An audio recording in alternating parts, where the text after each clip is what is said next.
Hola familia, Dios te bendiga. Seguimos estudiando la palabra de Dios. Ahora vamos a iniciar con el capítulo número 6, familia. Vamos a ver cómo Dios nos va a mostrar cuál es la verdadera adoración. Realmente, ¿en qué consiste adorar a Dios con un corazón genuino y no de manera religiosa o tratando de querer sobornar a Dios con sacrificios, con obras, queriendo impresionar a Dios y de esa manera evadir o evitar el arrepentimiento y sobre todo la obediencia a Dios? Esto es lo que hoy Dios nos va a hablar, familia. Vamos a orar. Padre hermoso, nos ponemos en tus manos, Señor. Te rogamos que tu Espíritu Santo esté hablándonos, Señor, a través de tu preciosa palabra, Señor, que continúe transformando nuestra mente, Señor. Queremos conocer tu voluntad, Señor, para poder agradarte y para poder adorarte como tú mandas, Señor. Te lo pedimos en el nombre de Jesús. Amén. Vamos a iniciar, familia, estudiando los primeros 3 versículos del capítulo número 6, y dice así la palabra de Dios. Oíd ahora lo que dice Jehová. Levántate, contiende contra los montes, y oigan los collados tu voz. Oíd montes y fuertes cimientos de la tierra, el pleito de Jehová, porque Jehová tiene pleito con su pueblo, y altercará con Israel. Pueblo mío, ¿qué te he hecho? ¿O en qué te he molestado? Responde contra mí. Aquí vemos a Miqueas que está llamando la atención del pueblo de Israel. Obviamente está mencionando que Dios va a juzgarlos y que viene un juicio severo, pero se los muestra desde la perspectiva de un juicio, a donde Dios llama a los montes, los collados, los cimientos de la tierra como testigos, y a donde hace la invitación o le pide a Israel que hable, y mientras que escuchen los testigos. Y al referirse a los montes, a los collados y a los cimientos de la tierra como testigos, es porque es real.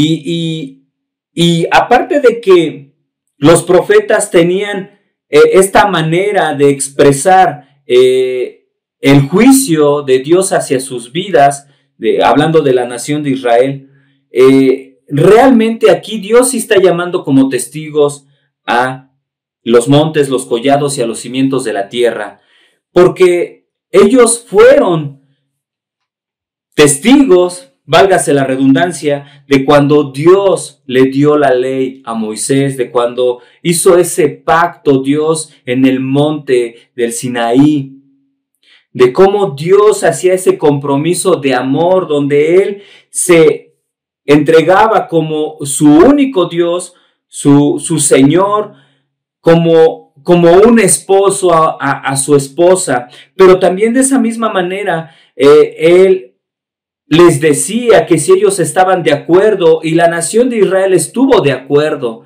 en que ellos también iban a cumplir con su parte, en que ellos iban a amar a Dios y que no iban a tener otro Dios fuera de Jehová, en que ellos iban a ser fieles, en que ellos iban a obedecer sus mandamientos y sobre todo le iban a amar.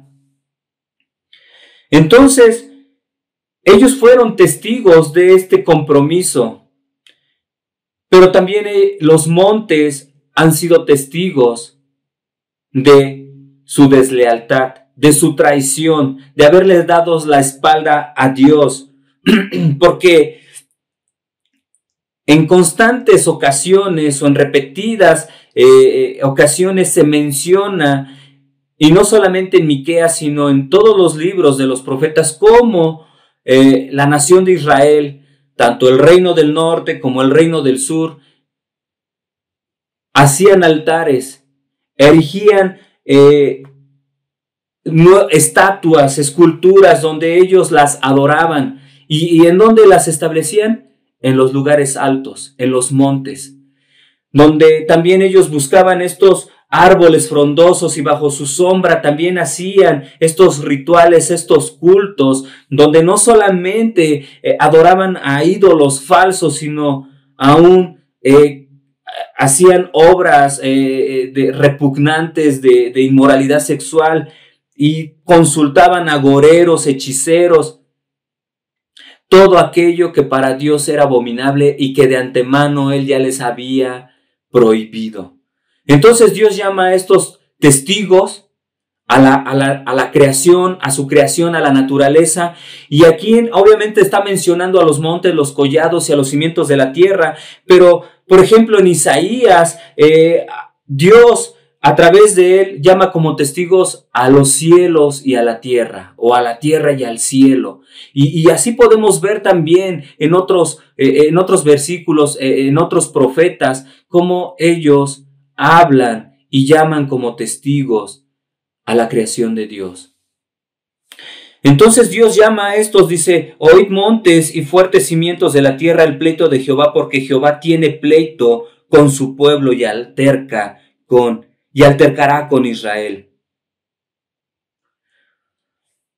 Es interesante que a pesar de que ellos se han prostituido, a pesar de que ellos han adulterado espiritualmente, porque han abandonado su pacto con Dios, han traicionado a Dios, le han sido infiel, Dios les dice: pueblo mío, ¿qué te he hecho o en qué te he molestado?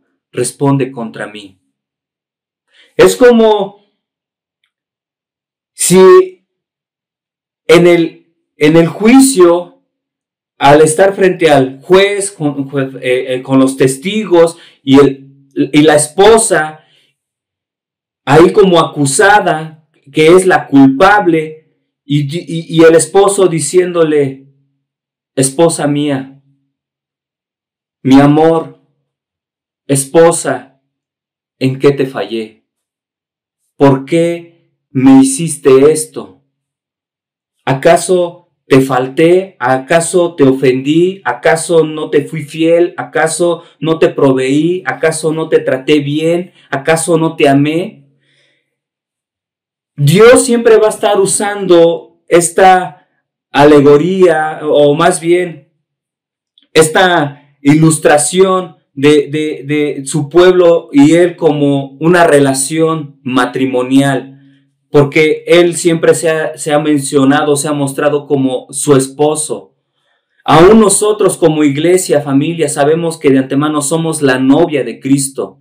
Y Él es también nuestro Señor, pero es nuestro esposo, nuestro novio. Y muchas veces también nosotros le somos infieles, le traicionamos, lo cambiamos y despreciamos su amor y vamos en pos de otras cosas. Y también levantamos altares. Y también Dios tiene alrededor nuestro tantos testigos de nuestro compromiso delante de Dios. Y lo menospreciamos. Y Dios aquí le dice a su pueblo, a Israel: ¿qué te he hecho? ¿En qué te he molestado? ¿Y en qué crees que Dios ha molestado a Israel? ¿O en qué le ha fallado? En absolutamente nada. Todo lo contrario, lo único que ha hecho Dios es amarle, tenerle misericordia y bendecirlo mucho. Vamos a leer el versículo número 4 y 5, familia. Porque yo te hice subir de la tierra de Egipto, y de la casa de servidumbre te redimí, y envié delante de ti a Moisés, a Aarón y a María. Pueblo mío, acuérdate ahora qué aconsejó Balac, rey de Moab, y qué le respondió Balaam, hijo de Beor, desde Sittim hasta Gilgal, para que conozcas las justicias de Jehová. En otras palabras, lo que le está diciendo Dios: yo nunca te fallé, yo nunca te he traicionado, yo nunca te he sido infiel, yo me he mantenido fiel. Y lo único que he hecho es bendecirte, amarte, procurar tu bien. Y le empieza a recordar, como vuelvo a usar esta ilustración, familia, es como si el esposo a la esposa en el juicio le estuviera diciendo: ¿qué te hice mal? Si lo único que hice fue amarte, bendecirte, darte lo mejor, respetarte. A pesar de que tú me eras infiel, a pesar de que tú me has traicionado, yo lo único que he hecho es procurar lo mejor para ti.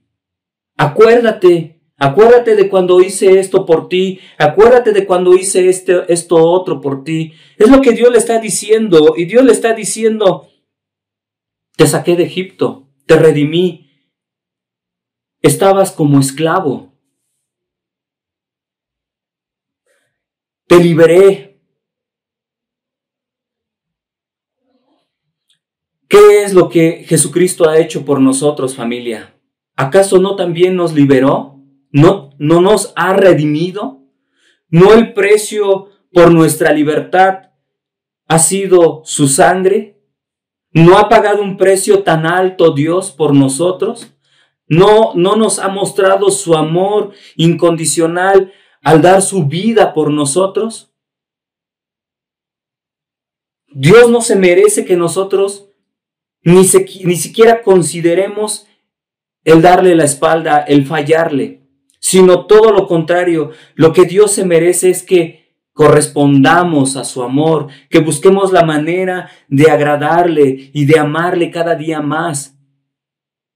Aquí Israel se le había olvidado todos los favores de Dios, y no solo le recuerda eso de que lo sacó, sino que Dios le proveyó líderes para guiar a su pueblo, para que no anduvieran sin dirección. Les menciona a Moisés, a Aarón, a María. Dios nos ha proveído, familia, de líderes, de hombres que aman a Dios para guiarnos, para instruirnos. Nos ha provisto de una hermosa familia que también está presta para amarnos, para bendecirnos.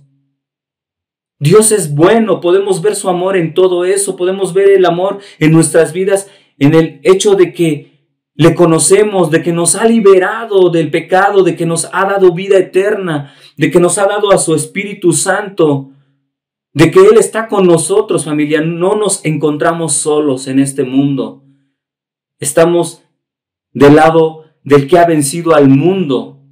Nosotros no tenemos por qué preocuparnos ni por qué padecer ansiedad si es Dios el que lucha por nosotros. Lo que tenemos que hacer es creerle. Y precisamente por eso Dios hoy nos quiere enseñar cuál es la verdadera adoración.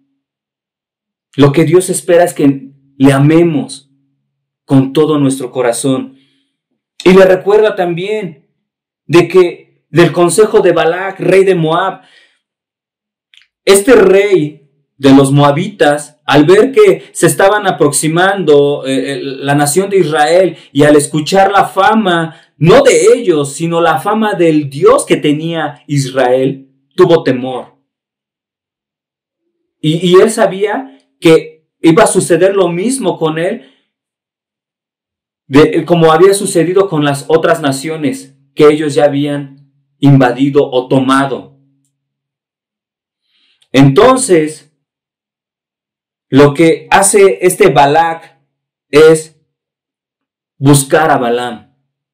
Y aquí a Dios, al decirles esto y recordarles, es que a pesar de que la gente o a pesar de que las personas pretendan buscar tu mal, buscar maldición para ti como su pueblo, lo único que Dios desea es tu bendición. Ellos no eran una perita en dulce, no eran la monedita de oro, no eran lo mejor. Realmente, como lo ha dicho Dios también en otras partes de su palabra, o sea, no tenían nada de especial. Era un pueblo pequeño y era de lo peor también. Simplemente Dios se había comprometido con ellos y Él estaba dispuesto y sigue dispuesto a cumplir sus promesas. Entonces, aquí al desear ellos la maldición, lo único que obtenía Israel era la bendición, porque Dios le decía a Balaam, no, en lugar de maldecirlos, los vas a bendecir. Y esto debe de quedarte muy claro, familia, o nos debe de quedar muy claro. Tú ya no debes de tener miedo de que te echen la sal en tu puerta, de que te vayan a aventar los huevos, o que alguien te haga un fetiche, o que por ahí te estén aventando maldición. Tú eres hijo de Dios y no hay nada que nos separe del amor de Dios. Si Dios te bendice, no hay nada que te maldiga, nada. ¿Sabes qué es lo único que puede llevarte a maldición? Tu desobediencia a Dios.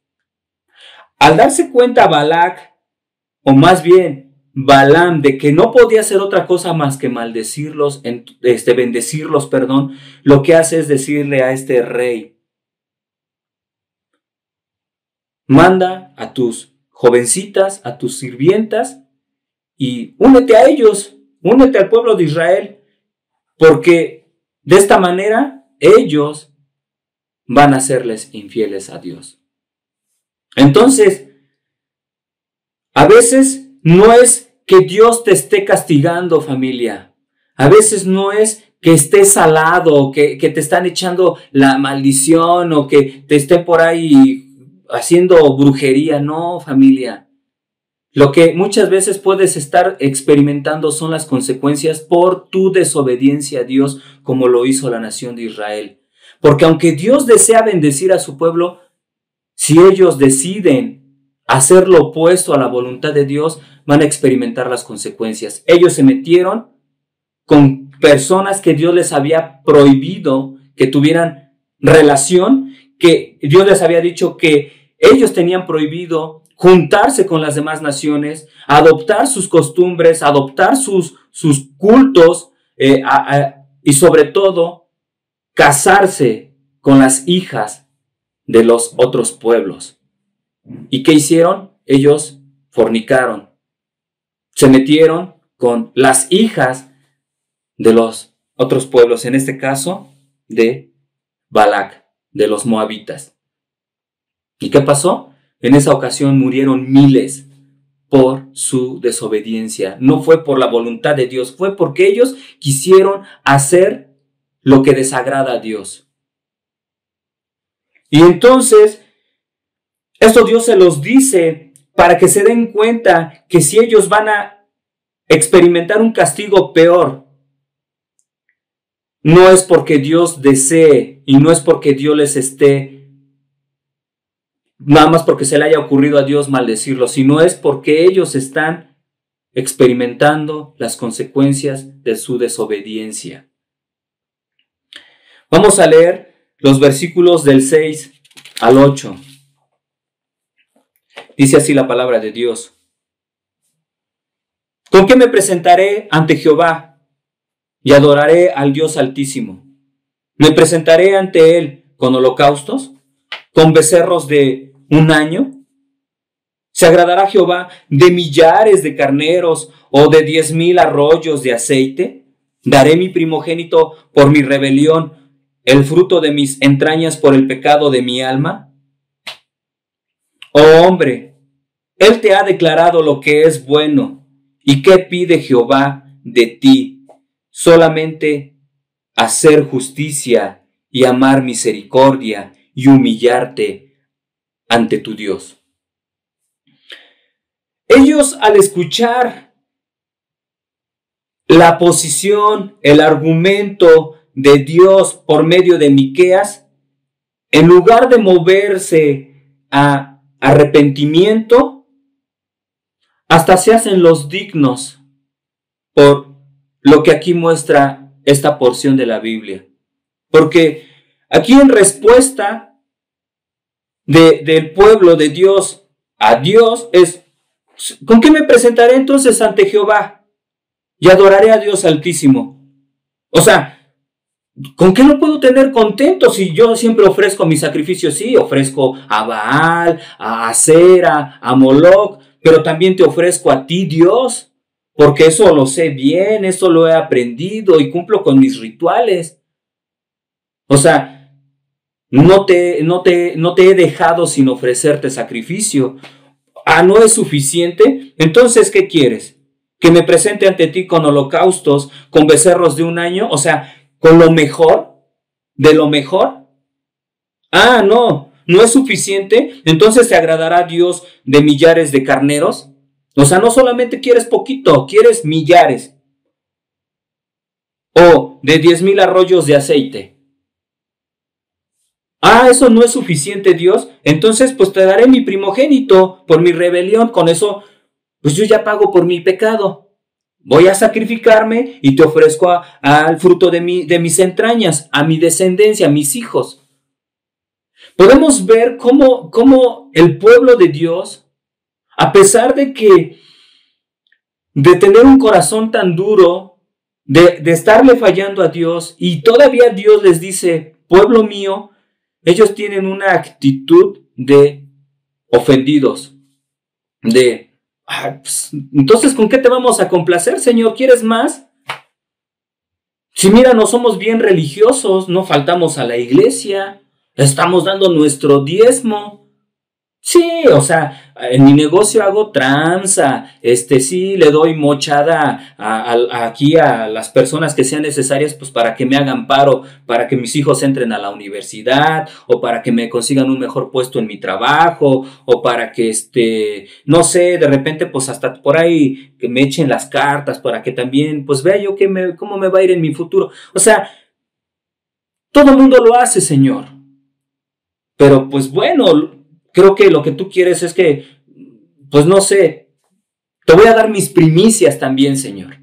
Y te voy a dar mi primer salario del año. Es más, voy a poner las sillas del templo para que veas que estoy bien arrepentido, Señor. Y pues ya, con eso ya relájate, Señor. Y es más, yo no puedo ir a la iglesia, Señor, porque tengo que estar chambeando. Pues tengo que mandar mi sobre, ¿no? Con mi feria. Pero ahí te mando a mis hijos. Mira, yo te voy a consagrar a mis hijos. Ellos sí que te busquen, Señor. Tienen tiempo. Yo estoy bien ocupado. Esto lo podíamos asimilar en nuestros tiempos, familia. No solamente la nación de Israel. A veces queremos la bendición de Dios y la queremos cambiar, queremos hacer trueque. Señor, ¿por qué nos empieza a ir mal? Pues tú eres el malo, tú eres el gandalla. O sea, mira, nosotros somos bien buena onda contigo. Te estamos dando pues, lo que tú nos pides. O sea, mira, estamos yendo a las reuniones. Sí, o sea, a veces no puedo ir, Señor. Tú entiendas, agarra la onda. Tengo que chambear. Mira, hoy tuve que hacer cosas en la casa. Toda la semana estuve bien cansado. Yo pues hoy me merezco un día de descanso, Señor. Recuerda que también necesito dormir, tengo que recobrar fuerzas. Muchas veces nosotros queremos negociar esas cuestiones con Dios, haciendo sacrificios. Y aquí la nación de Israel estaba tan apegada y tan adoctrinada por los pueblos de alrededor, tanto que se les hacía fácil ofrecer a su primogénito. Y de hecho, ya lo habían hecho. Tanto el rey Acaz en Judá, o sea, en el reino del sur, como también los reyes en el reino del norte. Eso lo podemos ver en Números, podemos ver cómo, en Segunda de Reyes, cómo estos reyes ofrecían a sus hijos. Dice la palabra de Dios que los pasaban por fuego, o sea, los sacrificaban a Moloc. Cuando Dios en Levítico les había dicho que eso es abominable delante de Dios, que tú hagas eso. ¿Por qué? Porque para los pueblos de los que estaban alrededor de Israel era muy normal. Y a Israel Dios le había prohibido tajantemente que hiciera eso, porque para él esto era abominación. Eso, que se prostituyeran y que consultaran agoreros, como ya vimos la semana pasada. Pero ellos creyeron que por el hecho de llevar una vida religiosa, de ser domingueros, con eso ya habían cumplido. Aunque el resto de la semana hicieran de su vida lo que ellos bien les parecía, pero ellos sentían que porque estaban cumpliendo con los rituales, con sus sacrificios a Dios, ellos ya tenían por sentado, ellos ya sabían, asumían que por ese simple hecho ya tenían que vivir y experimentar y recibir las bendiciones de Dios. Y no, todo tiene sus consecuencias. Todo tiene sus consecuencias. Si Dios te dice no te unas en yugo desigual y tú te unes en yugo desigual, como Dios le había dicho a Israel, tarde o temprano vas a pagar la factura. Si Dios te dice, séle fiel a tu esposa, séle fiel a tu esposo, y haces todo lo opuesto, tarde o temprano vas a pagar las consecuencias. Si tú te apartas de Dios y Él te dice, no dejen de congregarse, y tú dejas de congregarte, también, porque no solamente tú lo haces como líder, como la cabeza del hogar, sino te siguen tus hijos, tu esposa. Si Dios te dice ya deja de robar, deja de mentir, deja de endeudarte, deja de hacer todo lo que nosotros ya sabemos, pero lo hacemos, entonces preparémonos para acarrear las consecuencias. Tú puedes decir, pero es que yo oro mucho, pero si no obedeces a Dios, ¿de qué sirve que ores mucho? No quiero decir que no debes de orar, al contrario, eso es excelente, pero tu motivación de la oración no es para conocer y hacer la voluntad de Dios, es para que tú quieras hacerle manita de cochino a Dios y Él termina haciendo tu voluntad y estás mal. O tú dices, no, pero yo estoy ayunando, estoy leyendo la Biblia, pero no te congregas y llevas muchos meses, años y tienes un estilo de vida que no muestra que eres cristiano. Entonces, ¿qué onda? Eso no es la adoración verdadera que Dios espera. Y la adoración verdadera que Dios espera es como dice en el versículo número 8. Oh hombre, Él te ha declarado lo que es bueno. ¿Y qué pide Jehová de ti? Solamente hacer justicia y amar misericordia y humillarte ante tu Dios. Ahí se resume la ley, familia. Dicen los judíos que Moisés transmitió 613 mandamientos en la Torá o en el Antiguo Testamento, más bien en el Pentateuco. Los judíos también dicen que David los condensó en 11 mandamientos y eso lo puedes ver en el Salmo 15. Isaías los redujo a 6 mandamientos y eso lo puedes encontrar en Isaías 33 del 15 al 16. Y Miqueas aquí los resume en 3 mandamientos. Hacer justicia, amar misericordia y humillarte ante Dios. Y nosotros sabemos que Jesucristo dijo, en esto cumples la ley y los profetas. Ama a Dios por sobre todas las cosas, con toda tu alma, con toda tu mente, con todo tu corazón y con todas tus fuerzas. Ese es el primer y grande mandamiento. Y el segundo es, ama a tu prójimo como a ti mismo. Es amor. Y vamos a ver qué quiere decir hacer justicia, amar misericordia y humillarte ante tu Dios. En primer lugar dice, por una buena voluntad de hacer justicia de acuerdo con los principios revelados en la Escritura, es que nosotros tenemos que hacer de acuerdo a lo que está escrito, no de acuerdo a lo que tú crees, tú piensas, tú sientes o lo que tú te imagines. Es a lo que está escrito. En segundo lugar, es amar misericordia.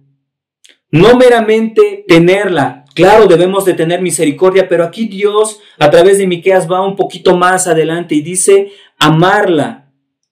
Es decir, tener lealtad, y amor al pacto, lo que incluye tanto la consagración de la lealtad, o sea, vivir para ello, para ser fieles, para ser leales a Dios, al compromiso que tenemos con Él. ¿Y esto cómo lo mostramos? Pues con nuestro cónyuge inmediato, ¿verdad? Con nuestro prójimo inmediato que es nuestro cónyuge, siendo fieles, siendo leales, mostrando ese amor entre marido y mujer, entre padres e hijos, entre súbditos y rey, y por encima de todas las cosas, entre el creyente y Dios. Y en tercer lugar es humillarte ante tu Dios. Y literalmente quiere decir hacerse humilde para andar. Es decir, tener una conducta de compañerismo con el mismo Señor Jesucristo, en completa obediencia a la enseñanza divina para llevar una vida piadosa.